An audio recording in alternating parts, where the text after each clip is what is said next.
नमस्कार दोस्तों। हमारे तमाम मित्र जानना चाहते हैं, पूछते हैं अक्सर कि सर क्या ये हनुमान, सुग्रीव, बाली बानर थे, बंदर थे? इनको कपीस कहा जाता है। हनुमान जी को जय कपीस त्यों लोक उजागर, इनकी वंदना की जाती है। पूंछ दिखा दी जाती है, इनके पीछे फूला हुआ मुंह, और उड़ते हुए भी दिखाते हैं। द्रोणागिरी को लेकर उड़ रहे हैं, लंका में पहुंच गए समुद्र को लांग करके। तो क्या ये बानर थे या जो रीछ थे? इनके सेनापति ऋक्षराज जामवंत महाराज वो रीछ जाति के थे, रीछ थे, सचमुच के रीछ थे। कुछ ऐसी ही अन्य जो है, जैसे जटायु जिन्होंने के राम की मदद की, सीता की मदद की थी और रावण से भिड़ गया था। संपाति उसका भाई, ये पक्षी थे।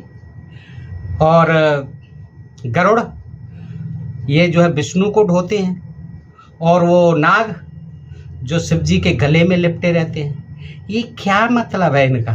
क्या सचमुच में ही ये जंतु थे, जीव जंतु थे, पशु पक्षी थे? इनका कैसे जो है मनुष्य क्या कैसे काम करते थे, मनुष्य जैसे कैसे बोलते थे, कैसे चलते थे, कैसे खाते थे, पीते थे? तो इसके बारे में आप बताएं। तो दोस्तों मैं आज आपको इसी के बारे में बताता हूं कि ये पशु पक्षियों के, वृक्षों के नाम पर ही पहले जाति और गोत्र हमारे जो आदिवासी मूल निवासी थे, आर्यों के आगमन से पूर्व। और दोस्तों आज भी हमारे तमाम जो आदिवासी मूल निवासी शूद्र जिन्हें कहा गया है, असुर जिन्हें कहा गया है, राक्षस जिन्हें कहा गया आर्यों के द्वारा, उनमें आज भी तमाम स्थानों के नाम पर, पशु पक्षियों के नाम पर और वृक्षों के नाम पर, लताओं के नाम पर, पुष्पों के नाम पर उनके जाति और गोत्र पाए जाते हैं। और आपने देखा भी होगा कि तमाम जो है इस तरह के जात गोत्र यानी इनके जातीय पहचान चिन्ह हैं। उनको हम अंग्रेजी में टोटम भी कहते हैं और चिन्ह भी यानी लांछन या पहचान चिन्ह भी कहते हैं। तो दोस्तों आज मैं ये जानकारी आपको देता हूँ और आपसे अनुरोध करता हूँ कि जो मित्र जानना चाहते हैं इन टोटम के बारे में, अब वो पहचान चिन्हों के बारे में, जो जिनसे कि जात गोत्र जो है, ख़ास तौर से हमारे आदिवासी मूल निवासी जो भाई रहे, हमारे जो आदिवासी मूल निवासी जिन्हें बाद में शूद्र असुर राक्षस कहा गया, और उनके आज भी गोत्र इनमें मिलते हैं। दोस्तों इसी तरह के जात गोत्र मिलते हैं। मैं ये जानकारी रखता हूं कि देखिए आर्यों से पूर्व जो अनेक अनार्य जातियां जो कही जाती थी, आदिवासी मूल निवासी जातियां, उनका जो परिचय था वो जीव जंतु और वृक्ष लताओं आदि के नाम से ही जाना जाता था। नाग और सुपर्ण उनके बारे में मैंने पिछले वीडियो में बताया कि इसी तरह से ये जातियां थीं जो कि नागों को पूजती थीं और जो पशु पक्षियों की पूजा करती थीं और उनमें आस्था थी, उनको किसी तरह से नुकसान नहीं पहुंचाती थी। तो ये नाग जातियां, सुपर्ण जातियां, ये इसी तरह से ये नागों के लिए और पक्षियों के नामों से जानी जाती थी। और तमाम देशों में प्राचीन काल से इसी तरह के विशेष चिन्ह या लांछन अपने जात गोत्र का परिचय देने का रिवाज रहा है, और जिसे अंग्रेजी में टोटेम कहते हैं। यह चिन्ह साधारणतः या तो किसी जीव जंतु के होते हैं या वृक्ष लता और पुष्पों के होते हैं। आज भी जैसा कि आपने पूछा कि हनुमान और ये जामवंत रीछ थे या बानर थे, तो आज भी हम अपने को बानर और भालुओं के वंशधर कहने वाले लोग हमको मिल जाएंगे। आज भी जो अपने को इन बानर और भालुओं के वंशधर कहते हैं वो लोग हमारे देश में हैं, और बाद में चलकर मालूम होता है कि ये सब टोटम का ही खेल है। जब छानबीन करेंगे तो मालूम पड़ेगा कि ये हनुमान और रीछ ये जातियों के नाम थे, इन जंतुओं के नाम पर ये जाति गोत्र थे। दोस्तों ये असल में बंदर नहीं थे, रीछ नहीं थे, लेकिन ये बंदरों को मानते थे, वो रीछों को मानते थे, उनके प्रति उनकी श्रद्धा प्यार प्रेम होता था। तो इसलिए वो अपनी जो जाति है उसी के आधार पर अपनी जाति का बानर और रीछ जैसे कहकर, गरुड़ आदि कहकर, ये जो नागों का राजा वासुकी, तो ये कोई मतलब इंसान नहीं थे, ये मानव थे, ये कोई नाग या सर्प या पशु पक्षी नहीं थे। एक आर्य और अनार्य श्रेणी के आदि पुरुष कश्यप हैं। कश्यप ऋषि को अनार्य और आर्य दोनों ही श्रेणियों के पुरुषों का आदि पुरुष माना जाता है। बंगाल में कहावत है कि जिसका गोत्र खो जाए, जिसका कोई गोत्र नहीं ज्ञात हो, वह काश्यप हो जाता है, काश्यप लिख लेता है। कश्यप शब्द का अर्थ है कछुआ, और कश्यप ऋषि भी हुए, इनके पुत्र थे ब्रह्मा जी के। शतपथ ब्राह्मण में कहा गया है कि ब्रह्मा प्रजापति ने कूर्म रूप धारण किया, कूर्म रूप धारण किया यानी कछुए का।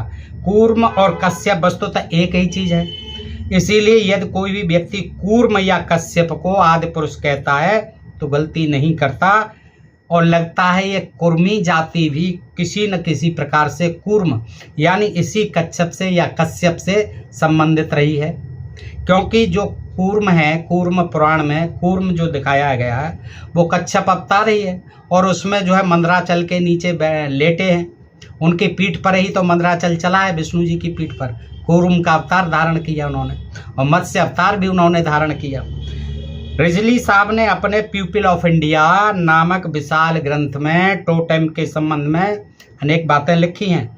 उन्होंने बताया है कि आज भी कितनी ही जातियां अपना परिचय वृक्षलता और जीव जंतुओं के नाम पर देती हैं।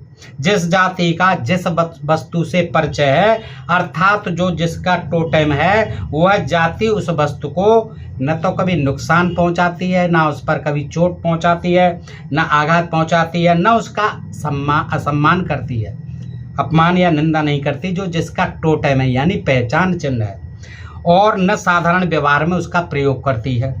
अर्थात टोटेम के प्रति एक तरह से पूज्य और उपास्य भाव सभी रखते हैं। अब जैसे किसी का सहजन है तो वो सहजन को किसी तरह से न काटेगा, न उसकी फली आदि को खाएगा। इस तरह से जो है उनको किसी तरह से भी न तो खाएंगे न पिएंगे, और उनका जो पूर्ण सम्मान करते हैं, जो जिनकी जाति जिनके आधार पर होती है, जो टोटेम होते हैं जिनके। आज भी भारत में अपने को हनुमान और जामवंत के रीछ के वृक्षराज के जम्बान के वंशधर कहलाने वाले लोग हैं। काठियावाड़ के पोरबंदर या सुदामापुरी के राजा लोग हनुमान के वंशज हैं। कौन? काठियावाड़ के पोरबंदर या सुदामापुरी के राजा हनुमान के वंशज है। उनकी पताका पर हनुमान का चित्र अंकित होता है, और ध्रांगध्रा प्रवृत्ति राज्यों में, ध्रांगध्रा राज्य में, आजकल शहर का नाम है ध्रांगध्रा, प्रवृत्त राज्यों में भी इन्हीं के भाई बंधुओं का राज्य है। किनका? इन्हीं का, हनुमान के वंशजों का। जीव जंतुओं के नाम से आत्म परिचय यानी अपनी जाति और गोत्र बताने की कथाएं पुराणों में तमाम मिलती हैं। देखिए, महाभारत में कुछ नाम आते हैं, उनका हम जो है परिचय लेते हैं। उलूक नामक एक दल के लोगों को अर्जुन ने उत्तर देश जय करते समय हराया था। किनको हराया था? उलूक नामक एक दल के लोगों को। किसने? अर्जुन ने। अब उलूक कहते उल्लू को। उलूक अर्थात उल्लू, ये सभा पर्व 27/5 में है। नागों के शत्रु जैसे सुपर्ण यानी नागों के, गरुड़ जो है कहते हैं कि नागों को खा जाता है, सांपों को खा जाता है, तो सांपों का दुश्मन कौन हुआ? गरुड़। इनमें आपस में दुश्मनी चलती रही है।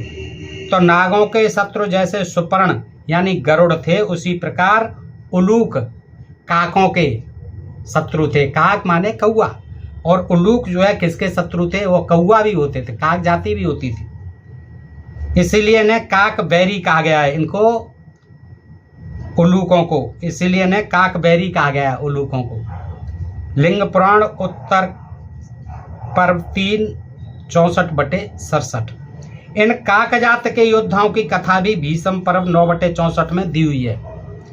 नाग विशेष का नाम ही कारकोटक है। किसका नाम? कारकोटक है, नाग विशेष जाति। बेल, ईख आदि कई पेड़ पौधों का नाम भी कारकोटक है। यादवों की एक शाखा का नाम कुक्कुर, और कुक्कुर आप जानते हैं ये कुत्ता है। सभा पर्व 19/28।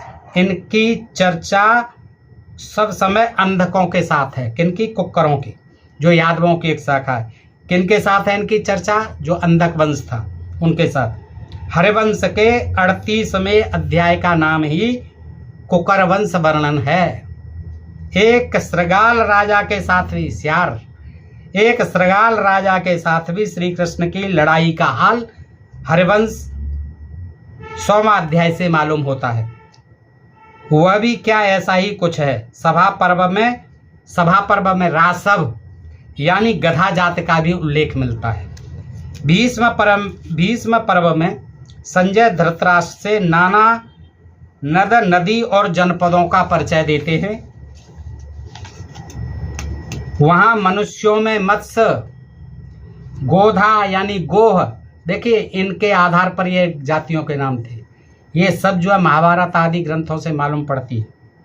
ये बात करते हैं भीष्म पर्व में संजय धृतराष्ट्र को बताते हैं, इन जनपदों का परिचय देते हैं और कहते हैं कि वहाँ मनुष्यों में मत्स्य यानी मछली, गोधा यानी गोह, कुक्कर यानी कुत्ते, महिषक, मूषक चूहे, महिषक भैंसे और कौकुटक मुर्गा मुर्गी, प्रोष्ठ यानी बैल, पशु, काक इत्यादि नाम हैं। नाम में भीष्म पर्व में 50 से 54 नाकुल राजाओं की बात भी है। नकुल, नेवला जिसे कहते हैं। महाभारत और पुराणों में बहुत जगह मातंग चांडालों की चर्चा है। मातंग कहते हैं हाथी को, हाथी चांडाल की चर्चा है। भेड़ा और सूअर को रोमस कहते हैं। क्या कहते हैं? भेड़ा और सूअर को रोमस कहते हैं। युधिष्ठिर के राजसूय यज्ञ में रोमस जात के वीर उपहार लेकर के आए थे। यानी भेड़ा और सूअर को रोमेस कहते हैं और रोमेश जाति के वीर उपहार लेके आए थे युधिष्ठिर के राजसूय यज्ञ में। दुर्योधन के दल में वृक यानी भेड़िया जात के योद्धा थे। अब आप देख लीजिए कि सारे पशु पक्षी इनके नाम पर आप देखिए एक जाति और गोत्र है, और ये पुराने समय से ही हैं। जब आर्य नहीं आए थे उस समय से ही थे, आदिवासी निवासियों के ही है, मूल निवासियों के, और आज भी हैं। दुर्योधन के दल में वृक भेड़िया जात के योद्धा थे। भीष्म पर्व 51/16। ये आर्य आए थे। जब भी यहाँ ये जातियाँ थी हमारे यहाँ मूल निवासी लोगों की किस तरह की जातियाँ थी पशु पक्षियों के ऊपर। ये हनुमान, सुग्रीव और बाली ये कौन थे? ये पहले से ही आदिवासी मूल निवासी लोग थे जो कि अपने पशु पक्षियों के नाम पर जाति गोत्र रखते थे। तो ये जो है आप देख रहे हैं कि सूकर जाति के राजा ने 100 हाथी उपहार भेजे थे। देखिए उसके राजसूय यज्ञ में युधिष्ठिर के राजसूय यज्ञ में उपहार देने वालों में कौकुर, कुक्कुर, तार्क्ष यानी गरुड़ का नाम है दान देने वालों में। और सूकर जाति के राजा ने सूकर तो आप जानते हैं, सूकर जाति का भी राजा था। देखिए सूअर जाति भी थी, सूकर को भी अपना टोटेम मानते थे। तो सूकर जाति के राजा ने राजसूय यज्ञ में युधिष्ठिर के में 100 हाथी उपहार भेजे थे। इन स्थानों पर वृक्षलता और पशु पक्षियों के नाम पर आदमियों का परिचय पाया जाता है। जिस प्रकार तार्क्ष यानी गरुड़ पक्षी से जाति का परिचय दिया जाता है, उसी प्रकार अन्यान्य पक्षियों के नाम पर भी जातियों का परिचय दिया जाता था। भारत में वक यानी बगुला, कोक, भीष्म पर्व 9/61 और सुमल्लिका 9/55 आदि पक्षियों के नाम से परिचित मनुष्यों की चर्चा है।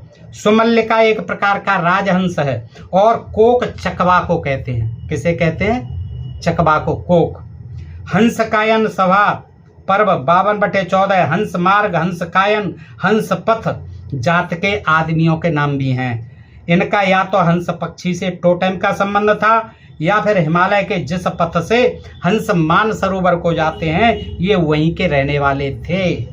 तित्तिर जात के आदमियों का नाम भी तित्तिर यानी तीतर पक्षी के नाम पर तित्तिर जात के आदमियों का नाम भी भीष्म पर्व 50/51 में है। भेड़ा को हुंड कहते हैं। क्या कहते हैं? भेड़ा को हुंड कहते हैं। इस नाम के आदमी भी भीष्म पर्व 50/52 महाभारत में है। और षंड का नाम भी आने से नहीं रहा 9/43 यानी उरुक जाति, सांप, उरुक कहते हैं सांप को, उरुक जाति भी है, सांप भी है। अनुशासन 33/22 झिल्ली या झिंगुर के नाम से परझिल्लित जाति का नाम वर्णन जम्बू खंड में मिलता है। भीष्म पर्व 9/59 में मिलता है। किसका? झिंगुर के नाम पर परझिल्लित जाति। यहाँ के मशक नामक मानव जाति की भी खबर महाभारत में मिल जाती है। वृक्षों में ताल वृक्ष के नाम पर देखिए तालचर, तालचर, तालजंग, तालवन आदि जातियों का ताल से संबंध था और ये सब महाभारत में मिलती हैं। उद्योग पर्व 140/26, सभा पर्व 31/71 आदि में ये जो है तालचर, तालजंग और तालवन किसके नाम पर? ताल वृक्ष के नाम पर ये जातियों के नाम है। साल्व जाति सभा पर्व 14/26 के साथ साल्व वृक्ष का योग है। आप देख रहे होंगे दोस्तों कितने उदाहरण हैं। खूब संभव करूस जाति के साथ करूसक फल का योग है। करूस जाति किससे? करूसक फल का टोटम। और कीचक के साथ क्या बांस का योग असंभव है? कीचक जाति और उसके साथ कीचक कहते हैं बांस को, ये उससे योग संभव है।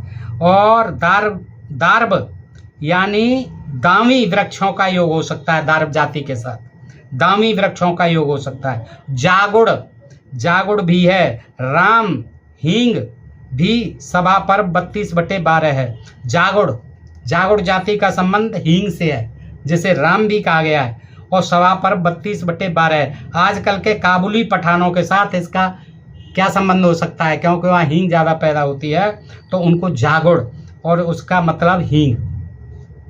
शिव और विष्णु के सहस्र नामों में न्यगोद्र नाम भी है। शिव और विष्णु के 1000 नामों में एक नाम न्यगोद्र भी है। न्यगोद्र, न्यगोद्र बरगद के पेड़ को कहते हैं। किसको कहते हैं? बरगद के पेड़ को, बट वृक्ष को। शायद शैवों और वैष्णव भागवतों में इस वृक्ष की पूजा प्रचलित थी और आज भी है।